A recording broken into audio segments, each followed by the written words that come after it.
बिस्मिल्लाहिर्रहमानिर्रहीम। अस्सलाम वालेकुम एवरीवन, कैसे हैं आप सब। उम्मीद करते हैं आप सब ठीक होंगे, अपने घरों में शाद आबाद होंगे, अपनी ज़िंदगी अच्छे तरीके से एंजॉय कर रहे होंगे। Welcome back to another vlog.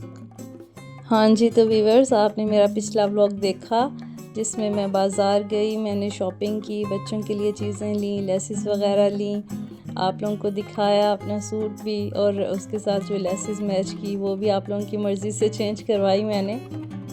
उस व्लॉग में मैंने आपको बताया था कि मेरी रह गई है ज्वेलरी, तो ज्वेलरी लेने के लिए फिर मैं आज गई बाज़ार।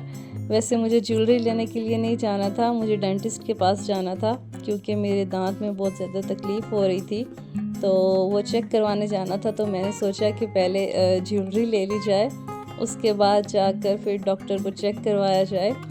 ये ना हो कि डॉक्टर को चेक करवाने के बाद ज़्यादा तकलीफ़ हो जाए और मैं ज्वेलरी ना ले पाऊँ।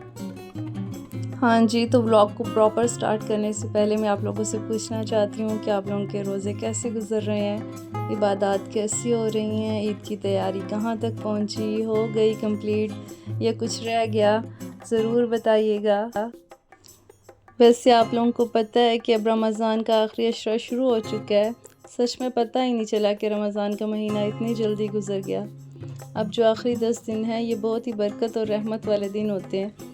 इन दिनों में ज़्यादा से ज़्यादा इबादत करनी चाहिए, कुरान की तिलावत करनी चाहिए और अल्लाह से दुआ करनी चाहिए, बहुत ज़्यादा दुआएं मांगनी चाहिए। इस आखिरी अशरा में लैलतुल क़द्र भी होती है, जैसे कि आप सबको मालूम है, जो 1000 महीनों से बेहतर रात है। इसलिए कोशिश करें कि इन दिनों को ज़ाया ना करें और जितना हो सके अल्लाह की इबादत और ज़िक्र में वक्त गुजारें। मैं भी कोशिश कर रही हूँ कि इन दिनों में थोड़ा ज़्यादा इबादत करूँ, दुआ करूँ और कुरान की तिलावत करूँ। आप लोग भी अपनी दुआओं में सबको याद रखिएगा और मेरे लिए भी दुआ करना। अल्लाह से दुआ है कि अल्लाह हम सबको रमज़ान के इस आखिरी अशरे की बरकतें नसीब करे, हम सब की दुआएं कबूल फरमाए और हमें लैलतुल क़द्र की रात नसीब करे। आमीन आमीन। लैलतुल क़द्र नसीब करे। अब वैसे भी रमज़ान के ये आखिरी दिन बहुत कीमती होते हैं, पता नहीं अगला रमज़ान हमें नसीब हो या ना हो, इसलिए जितना हो सके इन दिनों को इबादत, दुआ, सदका और नेक कामों में गुजारना चाहिए। अगर हमसे रमज़ान के शुरू के दिनों में कोई कमी रह गई हो तो ये आखिरी दिन उससे पूरा करने का बहुत अच्छा मौका होते हैं। अल्लाह ताला बहुत रहमान और रहीम है, वो अपने बंदों की छोटी छोटी नेकियों को भी कबूल फरमाता है बेशक। इसलिए आप सबसे गुजारिश है कि आखिरी अशरा में ज़्यादा से ज़्यादा दुआ करें, अपने लिए, अपने घर वालों के लिए और अपनी पूरी उम्मत के लिए। अल्लाह से दुआ है कि अल्लाह हम सबको सेहत, खुशी और ईमान के साथ ज़िंदगी अता फ़रमाए और हमें रमज़ान के असली बरकत हासिल करने की तौफ़ीक अता फ़रमाए। आमीन सुम्मा आमीन। हाँ जी, तो ब्लॉग को आगे बढ़ाते हैं। मैं ज्वेलरी शॉप पे पहुंच चुकी थी और हम ज्वेलरी शॉप पे पहुंचे। होल सेल की दुकान थी जहां आपको पता है कि एक चीज़ नहीं मिलती, अगर 12 का सेट है तो आपको 12 मिलेंगी, और फिर होल सेल पे रेट ही होता है, कम होते हैं, और जो चीज़ आप ले लेते हैं वो फिर बाद में आपके काम भी आती रहती है। अगर ज्वेलरी रखी हुई आपके पास तो आप उसको संभाल कर रख सकते हैं और वो बिल्कुल ख़राब नहीं होती, उसको अच्छे तरीके से आप रखें तो वो बिल्कुल ख़राब नहीं होती।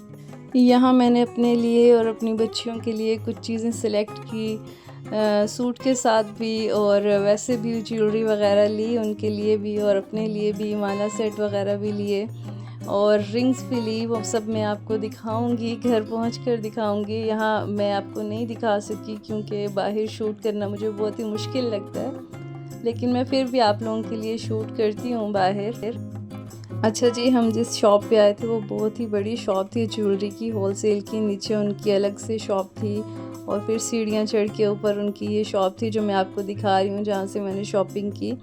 ये ऊपर शॉपिंग करके उसका बिल बनवा के फिर हम नीचे आएंगे।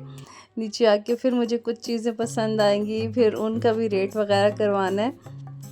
अच्छा जी, जब तक ये रेट वगैरह हो रहा है तब तक आप मुझे बताइए कि आप लोग होल सेल में चीज़ें लेना प्रेफर करते हैं या फिर ऐसे ही एक चीज़ जिसकी ज़रूरत हो वो ले लेते हैं। असल में फरहान साहब जो हैं वो होल सेल का ही काम करते हैं, तो उनको यही पसंद है कि वो होल सेल में चीज़ ले लें, क्योंकि उस चीज़ का रेट कम होता है। तो वो अक्सर मुझे कुछ भी मुझे ख़रीदना हो तो वो मुझे होल सेल की शॉप पे ही लेके जाते हैं, और वहाँ से मैं फिर चीज़ें निकलवाती रहती हूँ जो जो मुझे चाहिए होता है, और फिर बाद में वो ख़ुद रेट कर लेते हैं। और दुकानदार से मुझे नहीं पता होता क्या चीज़ कितने की आई है, मुझे कुछ भी नहीं मालूम होता, बस मैंने चीज़ सिलेक्ट करनी होती है और वो फरहान साहब ने उसके पैसे देने होते। हाँ जी, तो मेरी प्यारी प्यारी शादीशुदा बहनें, आप मुझे ये बताइए कि आप ईद जो है वो अपने मेके में करती हैं या अपने ससुराल में करती हैं, और आप जॉइंट फैमिली में रहती हैं या अलग रहती हैं, मुझे ज़रूर बताइएगा। और जो मेरी प्यारी प्यारी सी छोटी छोटी सी बहनें बेटियां जिनकी शादी नहीं हुई भी, वो भी बताइए कि वो ददियाल में करती हैं ईद या फिर ननियाल में जाकर ईद मनाते हैं। और ख़ास तौर पर बॉयज़ मुझे ज़रूर बताइएगा कि उनकी ईद कैसे गुज़रती है, वो अपनी ईद में क्या क्या करते हैं। बकरा ईद पे तो पता है कि सिर्फ कुर्बानी करना और उसका गोश्त वगैरह बांटते हैं लड़के। और छोटी ईद का बताइएगा आप ज़रूर मुझे कि आप लोग कैसे अपनी ईद गुज़ारते हैं। अच्छा जी, तो ज्वेलरी हमने ख़रीद ली, ले ली, अब हम आ गए डेंटिस्ट के पास टाइम लगेगा थोड़ा सा, तो फिर हम लोग बैठ के वेट कर रहे थे कि डॉक्टर कब आता है। उसके बाद डॉक्टर को चेक करवाया, डॉक्टर ने मेडिसिन दी 3 दिन की। उसके बाद फिर हम वहाँ से निकले तो मेरा दिल कर गया बर्गर खाने का। ये जो ख्वाजा बर्गर सरगोदा के बहुत मशहूर बर्गर होते हैं, इनका बर्गर मुझे बहुत ही ज़्यादा पसंद है। तो जैसे ही मैंने इनकी शॉप देखी तो मैंने फरहान साहब को बोला कि मुझे तो बर्गर खाना ही खाना है। तो उन्होंने बोला कि दांत में तुम्हारे दर्द है, तुम बर्गर खाओगी? मैंने बोला कोई बात नहीं, मैं घर जाकर दवाई खा लूँगी। तो फिर वहाँ से हम लोगों ने बर्गर लिए, तो फरहान साहब ने बोला यहाँ नहीं खाते, हम पैक करवा लेते हैं, घर में बच्चे भी हैं, बच्चों के साथ मिल के जाके खाएंगे। तो मैंने बोला ठीक है। मैंने थोड़ी देर उधर बैठ के वेट किया। फरहान साहब ने ये देखिए मेरे साथ शूट करवाया, मुझसे फ़ोन ले गए और ये बर्गर बनाने की वीडियो उन्होंने शूट की, और मैं तो ऐसे नहीं कर सकती थी, तो उन्होंने मुझे शूट करके ला के दी, जज़ाकल्लाह उनका। उसके बाद बर्गर वगैरह हम लोगों ने पैक करवाए। बर्गर पैक करवाने के बाद फिर हम घर आ गए। घर की तरफ निकलने से पहले हम लोगों ने मेडिसिन लेनी थी, मेडिकल स्टोर पे रुके। मेडिकल स्टोर से हमने मेडिसिन वगैरह ली, घर आए। घर आकर फिर हमने बर्गर खाया। बर्गर बहुत ही ज़्यादा लज़ीज़ था, मज़े का था। इनका बर्गर बहुत लज़ीज़ होता है, चीज़ी बर्गर भी होता है, हर किस्म का अंडे वाला, डबल अंडे वाला, ज़बरदस्त किस्म का बर्गर होता है। अगर आप सरगोदा में हैं तो सरगोदा के रिहायशी हैं तो आप इनका बर्गर ज़रूर ट्राई कीजिएगा, ख्वाजा बर्गर वालों का। आप मुझे दुआएं देंगे कि आपने मुझे रिकमेंड किया किसी चीज़ का। अगर आप सरगोदा से नहीं हैं तो आपका कभी चक्कर लगे सरगोदा तो तब इनका बर्गर ज़रूर ट्राई कीजिएगा, इंशाल्लाह आपको अच्छा लगेगा। बर्गर वगैरह खाने के बाद मैंने मेडिसिन वगैरह ली। उसके बाद फिर थोड़ी देर रेस्ट किया, तो फिर मैंने सोचा चलो आप लोगों को ज्वेलरी दिखा ही देती हूँ। तो फिर मैंने एक एक करके सारी ज्वेलरी आप लोगों के सामने रखी, आप लोगों को एक एक चीज़ दिखाई कि मैंने क्या क्या लिया। माला सेट लिए, जिनके साथ टॉप्स भी थे वो भी लिए, और उसके बाद फिर मैंने अलग से माला ली, दो माला ली अलग से। उसके बाद रिंग्स ली अलग से, और फिर बच्चियों के लिए चूड़ियाँ ली, और कैचर वगैरह, पोनियाँ, उनके स्कूल के लिए पोनियाँ नहीं थी ब्लैक, वो लेके रखे हैं तो बच्चे घुमा देते हैं, पता नहीं बालों में डालो और वो बालों से निकाल के फेंक देते हैं, पता नहीं कहाँ रखते हैं, मुझे तो दोबारा कभी मिलती नहीं। तो फिर मैं इतनी ज़्यादा पोनियाँ ले आई थी कि इनको थोड़ी थोड़ी करके दूंगी। आप लोग ज्वेलरी देखिए और एंजॉय कीजिए, और मुझे बताइएगा कि आपको ज्वेलरी कैसी लगी, मेरी सिलेक्शन कैसी लगी। बस मुझे समझ नहीं आती जब मैं ज्वेलरी शॉप पे चली जाती हूँ या मैं कपड़े लेने, जूते लेने कहीं भी चली जाती हूँ, तो वहाँ जाके मुझे समझ नहीं आती। वो ऐसे ही है कि किसी बाग में चले जाओ और वहाँ पे कोई फ्रूट पसंद नहीं आता। मेरे साथ ऐसा ही होता है कि मैं अगर किसी भी शॉप पे चली जाऊँ तो वहाँ मुझे कोई कपड़ा पसंद नहीं आ रहा होता, कोई जूते पसंद नहीं आ रहे होते, और फिर बस मैं जो मुझे लगे ना कि हाँ ये बस ठीक है वो मैं ले लेती हूँ, सिलेक्ट कर लेती हूँ। जूतों कपड़ों में भी यही करती हूँ और ज्वेलरी में भी मैंने यही किया, क्योंकि इतनी खूबसूरत ज्वेलरी थी और बहुत अच्छी इतनी प्यारी ज्वेलरी थी। उनमें से मुझे जो अच्छी लगी वो मैंने सिलेक्ट की और वो मैं आप लोगों के साथ शेयर कर रही हूँ।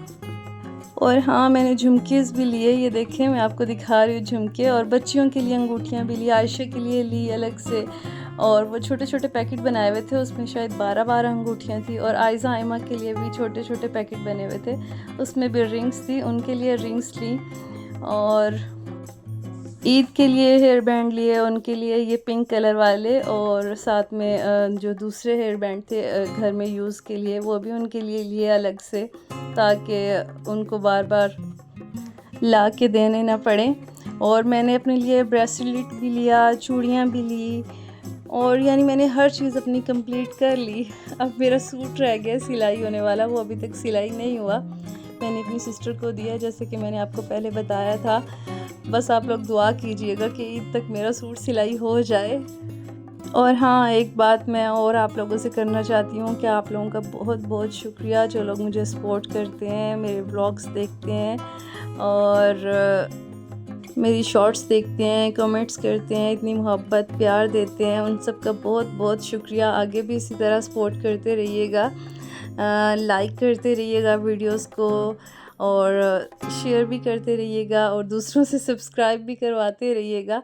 और अगर आपने सब्सक्राइब नहीं किया हुआ और आप क्यों हैं, तो काइंडली आप सब्सक्राइब कर लीजिए और मुझे फ़ीडबैक ज़रूर दीजिए कि आपको मेरा व्लॉग कैसा लगा।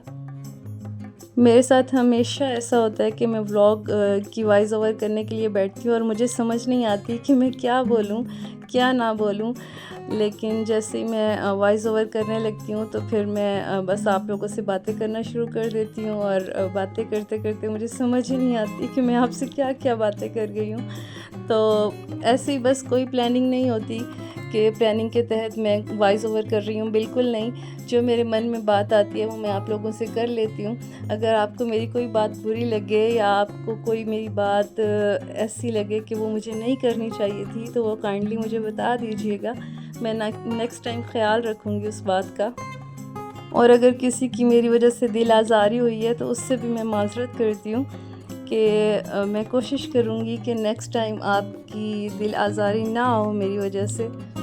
आप लोगों की सपोर्ट का बहुत बहुत शुक्रिया। और जो लोग न्यू हैं, जो पुराने लोग हैं, उनको तो मैं जानती हूँ कि वो लोग कहाँ कहाँ से हैं। जो लोग न्यू मेरा व्लॉग देख रहे हैं वो मुझे बताइएगा कि आप लोग किस कंट्री से, किस सिटी से मेरा व्लॉग देख रहे हैं, ताकि मुझे पता चले कि मेरे साथ मेरे चैनल पे कौन कौन लोग हैं और कौन कौन न्यू आ रहे हैं। न्यू आने वाले तो कम से कम लाजमी कमेंट करके मुझे बताया करें कि हम लोग जो हैं वो आज ही ज्वाइन हुए हैं, और फिर मुझे फ़ीडबैक भी दें कि आपका व्लॉग हमें कैसा लगा, ज़रूर बताइएगा।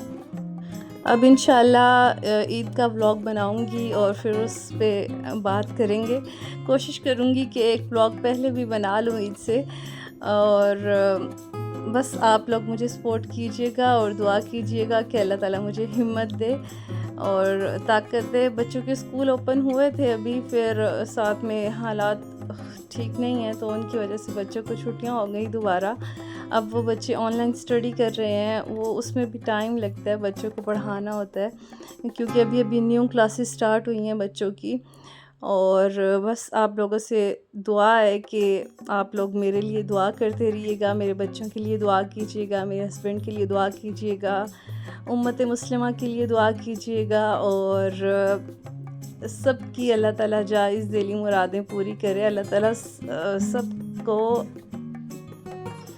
अपने हिफ्ज़ व अमान में रखे। आप लोग आमीन ज़रूर लिखिएगा कमेंट में, शायद किसी की एक आमीन से किसी की दिली मुराद पूरी हो जाए।